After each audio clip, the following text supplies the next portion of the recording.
Hello. तो जैसा कि हम रेस्पिरेशन के बारे में पढ़ रहे थे, तो हमारा रेस्पिरेशन में क्या क्या हो गया था। हमने नोज पढ़ ली थी, नोज के बाद लैरिंक्स पढ़ा था, लैरिंक्स के बाद फेनिक्स पढ़ा था, फेनिक्स के बाद ब्रोंकाई पढ़ा था, ब्रोंकियोलिस पढ़ा था। ठीक है। तो आज हम रेस्पिरेशन के सबसे इम्पोर्टेंट ऑर्गन लंग्स के बारे में पढ़ेंगे। ठीक है। उससे पहले मैं आपको थोड़ा सा पीछे का बता देता हूँ हमने क्या क्या पढ़ा था। ठीक है। तो सबसे पहले रेस्पिरेशन कहाँ से शुरू होता है? नाक से शुरू होगा या मुंह से शुरू होगा, क्योंकि सांस हम या तो मुंह से लेंगे या नाक से लेंगे। फिर वो नाक या मुंह से होती हुई कहाँ जाती है? हमारे फेनिक्स में जाती है। फेनिक्स हमारा गला होता है। ठीक है। फिर फेनिक्स से होती हुई लैरिंक्स में जाती है, जिसे हम वॉइस बॉक्स कहते हैं। लैरिंक्स से होती हुई ट्रैकिया में जाती है, ट्रैकिया से होती हुई कहाँ जाती है? ब्रोंकाई या ब्रोंकियोलिस में। और फिर वो अल्वियोली से होती हुई लंग्स में चली जाती है। ठीक है। तो क्या होता है, नोज हमारी नोज और मुंह से जब हम सांस लेते हैं तो उसको क्या काम करते हैं? ये पार्ट उसको मोस्टली गर्म करने का काम करते हैं, जिससे वो इजीली हमारे लंग्स तक जा सकती है। अब हम पढ़ते हैं लंग्स के बारे में। तो हमारा आज का टॉपिक है लंग। ठीक। देखो, लंग्स लंग्स क्या होते हैं? लंग्स हमारे रेस्पिरेटरी सिस्टम का एक बहुत मेजर पार्ट होता है। ये मान के चलो, अगर हमारा रेस्पिरेटरी सिस्टम 100% है तो उसमें से 80% कॉन्ट्रीब्यूशन लंग्स का होगा और 20% कॉन्ट्रीब्यूशन अदर्स ऑर्गेनल्स का होगा। ठीक है। तो इसको हम छोड़ नहीं सकते, ये सबसे इम्पोर्टेंट पार्ट होता है हमारे रेस्पिरेटरी सिस्टम का। इनहेल एक्सहेल ये सब प्रोसेस हमारे इसके थ्रू ही होती है। ठीक है। You have two lungs. देखो, नॉर्मली सबके पास दो लंग्स होते हैं, एक लेफ्ट लंग होता है और एक राइट लंग होता है। ठीक है। और ये हमारे थोरिक रीजन की तरफ होता है, तो उस एरिया को हम थोरैक्स बोलते हैं, जो हमारा कहाँ से शुरू होता है? नेक से शुरू होता है और एब्डोमेन तक चलता है। ठीक। अब देखो, डायग्राम के थ्रू समझते हैं। ये देखो, ये जो पार्ट होता है हमारा,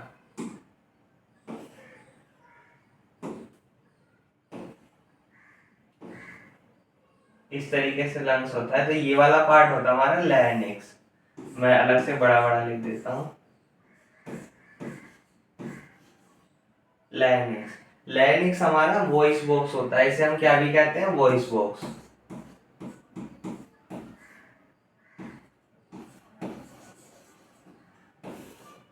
ठीक है। फिर लैरिंक्स के नीचे ये जो फनल शेप जैसी स्ट्रक्चर होती है, इसको हम क्या बोलते हैं? इसको बोलते हैं हम ट्रैकिया।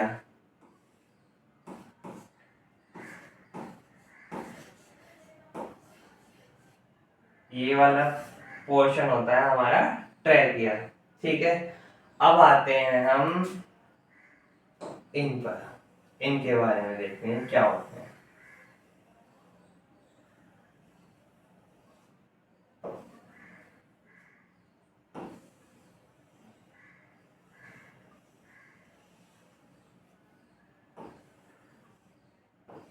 ये होते क्या है और ये डिवाइड कैसे होते हैं? तो देखो, लंग्स में हमारे लोब होते हैं। तो ये हमारा लेफ्ट लंग होगा, ये हमारा राइट लंग होगा। ठीक है। तो लेफ्ट लंग में जो ये यहाँ से डिवाइड हो रहा है, लेफ्ट लंग में दो लोब्स होते हैं, राइट लंग में तीन लोब्स होते हैं। तो लेफ्ट लंग में जो ऊपर वाला लोब होता है उसे हम बोलते हैं लेफ्ट सुपीरियर लोब, ये ऊपर वाला पार्ट। और ये जो नीचे वाला पार्ट होता है इसको बोलते हैं हम लेफ्ट इंफीरियर लोब। ये चीज क्लियर है? ऐसे ही हम राइट लंग में जब चलते हैं तो ये होता है राइट सुपीरियर लोब। ठीक है। और ये नीचे वाला होगा राइट इंफीरियर लोब। अब देखो, ये बीच में पार्ट बचा तो इसे क्या बोलेंगे? Right middle lobe. ये बीच वाला पार्ट होता है हमारा राइट मिडल लोब। ठीक है। और ये जो एरिया होता है ये वाला, इसको हम बोलते हैं डायफ्राम। इसका हमारे रेस्पिरेशन में बहुत अहम योगदान होता है, इसलिए इसको हम नेग्लेक्ट नहीं कर सकते। ठीक है। और इसके पीछे हमारे हार्ट होते हैं, ये प्रोटेक्टिव लेयर का भी काम करता है हमारे हार्ट के लिए। ठीक है। अब देखते हैं इसके पार्ट। देखो उसी को ही डिवाइड कर रखा है, राइट लंग और लेफ्ट लंग। राइट लंग हमारा 3 पार्ट में डिवाइड होता है। The right lung is divided into 3 lobes and left lung has divided into 2 lobes। ठीक है, राइट लंग में कौन कौन से लोब होते हैं? Upper lobe, middle lobe and lower lobe. और राइट लेफ्ट लंग में कौन कौन से लोब होते हैं? Upper lobe and lower lobe. ठीक है, जो हमारा राइट लंग होता है it is shorter than your left lung. ये लेफ्ट लंग से छोटा होता है, लेकिन चौड़ाई में लेफ्ट लंग से ज्यादा होता है। ठीक है, इसमें वही चीजें बताई हैं जो मैंने आपको डायग्राम के थ्रू समझा दी है। अब मेन होता है हमारे लंग्स के फंक्शन क्या होते हैं।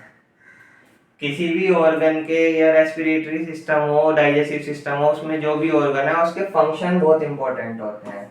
इसलिए फंक्शन हमको सारे याद करने हैं या सारे समझने हैं। ठीक है, तो पहला, they alter the blood pH by altering the partial pressure of carbon dioxide. इसका कहने का मतलब क्या है?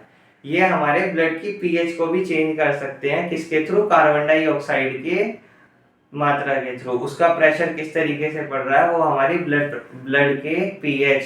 पीएच क्या होती है? पीएच हमें ये बताती है कि ब्लड हमारा एसिडिक होगा या बेसिक होगा। नॉर्मली किसी भी सॉल्यूशन की पीएच हमें यही बताती है कि वो एसिडिक मीडियम में होगा या बेसिक मीडियम में होगा या न्यूट्रल होगा। न्यूट्रल सिर्फ पानी होता है।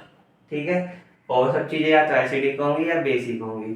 तो ये हमें लंग्स हमारे कार्बन डाइऑक्साइड को कंट्रोल करके, पार्शियली कंट्रोल करके पीएच को भी चेंज कराने में काम करते हैं। अल्टर माने चेंज करना।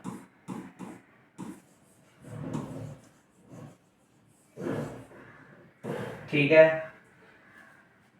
पहला पॉइंट क्लियर है। अब दूसरा पॉइंट आते हैं, they filter out small blood clot formed in veins. देखो इसका मतलब क्या है? लंग्स हमारे जो ब्लड में छोटे छोटे क्लोटिंग हो जाती है,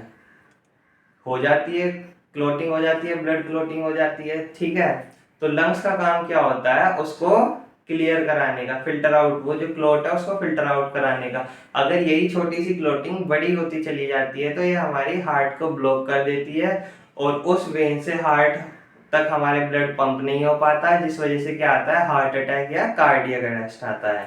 ठीक है, थर्ड है, they filter out gas micro bubbles form in the blood stream. जो हमारी ब्लड स्ट्रीम में गैस बबल्स बनते हैं, देखो क्योंकि हमारी बॉडी में ऑक्सीजन भी आती है, कार्बन डाइऑक्साइड भी होती है, तो उसकी वजह से क्या हो जाता है? बबल्स बनने शुरू हो जाते हैं। तो लंग्स का क्या काम होता है? उन बबल्स को नहीं बनने देना, अगर बन गए हैं तो उन्हें खत्म करना।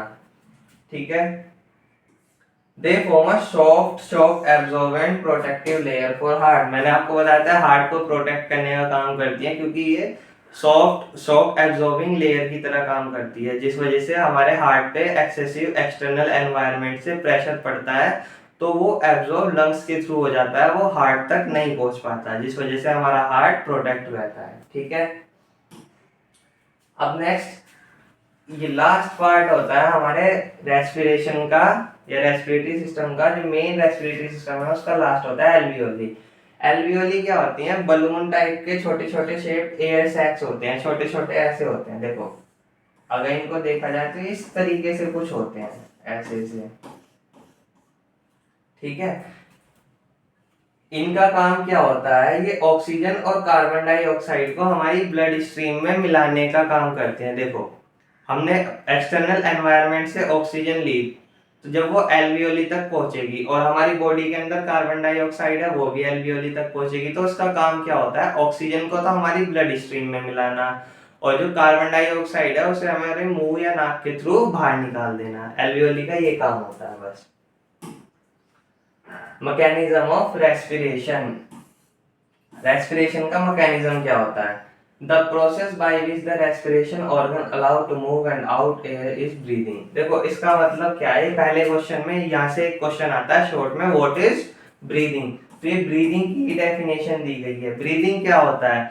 ब्रीदिंग एक ऐसा प्रोसेस होता है जब हमारे रेस्पिरेटरी ऑर्गन से हम सांस या तो अंदर लेते हैं या सांस हम बाहर लेते हैं, तो हमारे रेस्पिरेटरी ऑर्गन्स का यूज होता है। इस प्रोसेस को हम क्या कहते हैं? ब्रीदिंग कहते हैं। लंग के थ्रू हमारे रेस्पिरेटरी ऑर्गन में ऑक्सीजन इनहेल करना है, कार्बन डाइऑक्साइड एक्सहेल करना ही ब्रीदिंग कहलाता है। ठीक है, number 2, it is a simple process which oxygen rich. देखो इसने वही बात बताई है जो मैंने अभी आपको बताई है। इसमें ये सिंपल प्रोसेस होता है जिसमें ऑक्सीजन रिच एयर तो हमारे बॉडी के अंदर आती है, ठीक है, और बॉडी में कार्बन डाइऑक्साइड रिच एयर होती है जो हमारी बॉडी से बाहर निकाल दी जाती है, ठीक है। तो ऑक्सीजन का बॉडी के अंदर आना और कार्बन डाइऑक्साइड का बॉडी के बाहर जाना जनरली ब्रीदिंग प्रोसेस कहलाता है, ठीक है। और ये किसके थ्रू होता है, एल्वियोली काम करती है जो ऑक्सीजन को अंदर ब्लड स्ट्रीम में मिला देती है और कार्बन डाइऑक्साइड को बॉडी से बाहर कर देती है, ठीक।